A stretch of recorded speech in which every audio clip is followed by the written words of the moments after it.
Okay, Adam, we got another game week. It's week 5 already, and the Buffs back-to-back top 10 opponents. That doesn't happen very much. The last time it happened was last year. Same two teams, Oregon and USC, but before that, I think it had been over 20 years. And so it's a tough task to go back-to-back top 10s. At least they get them at home, but you got the USC Trojans coming here, number 8, for a 10 a.m. kickoff. You excited for another early game? I love the early kickoffs, and yeah, I think Colorado, and I've alluded to this, is going to bounce back and make this a competitive game, so I think it's going to be an entertaining game. It's crazy. It's how often do you preview a game and you talk about a quarterback that's already won the Heisman Trophy? Not right. that he's a Heisman Trophy candidate. Right. Caleb Williams is pretty special. I was running through my head, some of the top guys that I've got a chance to cover in this gig, and there were some names that stand out, like Andrew Luck, Jabril Peppers at Michigan, Christian McCaffrey, obviously, Jared Goff. We saw the beginning of the Khalil Tate run that he had there for a while. So we've seen some really elite players, but Caleb Williams is really, really high on that list. He was a magician, much like Bo Nix was last week against the Buffs. Last year when Colorado traveled down to Los Angeles Memorial Coliseum, and Caleb and that USC team had kind of a slow start, but they got it going in the second quarter. He had 5 touchdowns. His only pick in that game was a play where Nico Reed wrestled the ball away from Brendan Rice, so it wasn't even really on him. He's a special talent, and so that's fun. We can't cheer. Internally, I want Colorado to do well against him, but it's always fun when you see those players that are just on a different level and get a chance to watch them compete. Yeah, and frankly, there's not a lot of times this year where we're going to see a quarterback that's better than Colorado's. Shedeur Sanders is pretty good. Now the Pac-12 is loaded with quarterbacks, but Shedeur Sanders has had a great start, but Caleb Williams is on that other level where he's projected the number 1 pick in the draft next year. And you're right, they got off that slow start last year, and then it was kind of like they remember who they were and who Colorado was, and then they rolled from there. But this week is going to be an interesting challenge for Colorado because they're coming off of a really poor game at Oregon where, all of a sudden, all the momentum they had from the first 3 weeks, it was shot down in one game by Oregon. How did the Buffs bounce back from this? Well, I think it's going to be easier given what the result was last week, right? Yeah. As much as a coaching staff, you coach against the outside noise.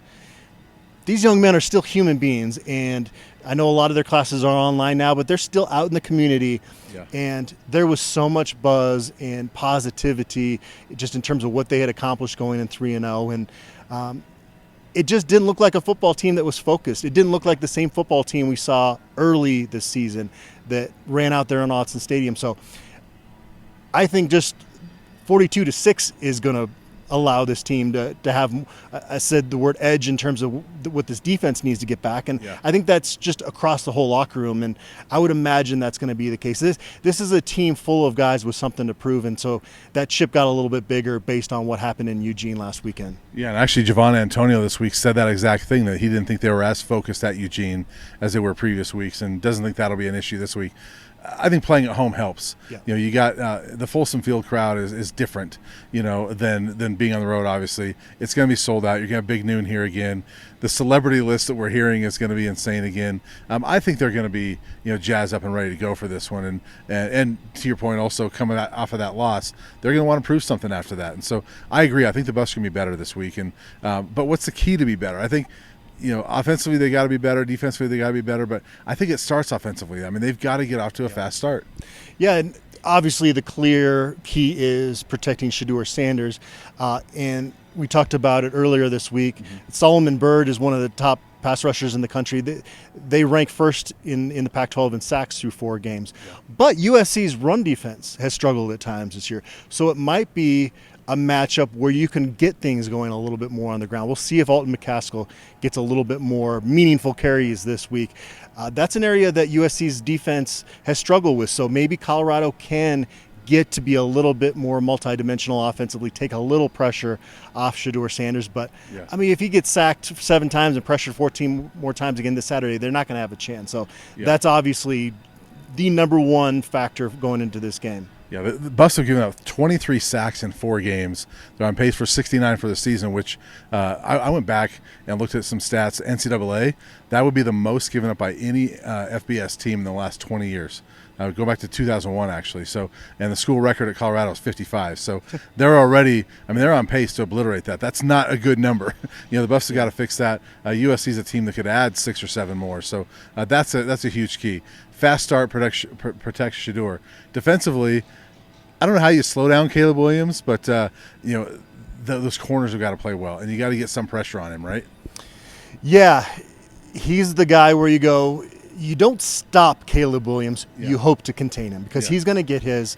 And so that, again, goes back to the offense, and it puts pressure on Shedeur Sanders. They're going to have to score a lot of points on Saturday to win this football game. Yeah. Defensively, even when they were struggling in terms of giving up big plays, they made their own big plays. And so maybe stripping getting some fumbles out of guys when USC players are trying to lunge for that first down, and just taking advantage of every opportunity, because USC is going to score some points on Saturday. They score points against everybody, but that's going to be the key there. One thing also to add in here is that USC is not battle tested coming into this football game. They beat a really bad San Jose State team. They beat a bad Nevada team, and they played the 2 worst teams in the Pac-12 as things look right now in Stanford and Arizona State. And even the Sun Devils gave them a run for things last Saturday. So that's the one area. Colorado is much more battle-tested as a football team going into this football game. Yeah, battle test, but also maybe a little battle weary, at least on defense. And so we'll see how that pans out. But how about a prediction? What do you think? Yeah, it's going to be a competitive game, I feel, going down the stretch. But Caleb Williams is, again, on a short list of guys that I've covered in this gig. It's just a special talent. And so I see USC finding a way to get over that 40-point threshold. I'll say USC wins this game, let's say 41-34. Okay. I'm thinking along the same lines and a similar prediction as I had last week. I think the Buffs defensively, until I see it, I don't think they're going to stop this team. I mean, they've given up a lot of points. Other than Nebraska, they've given up a lot of points every week.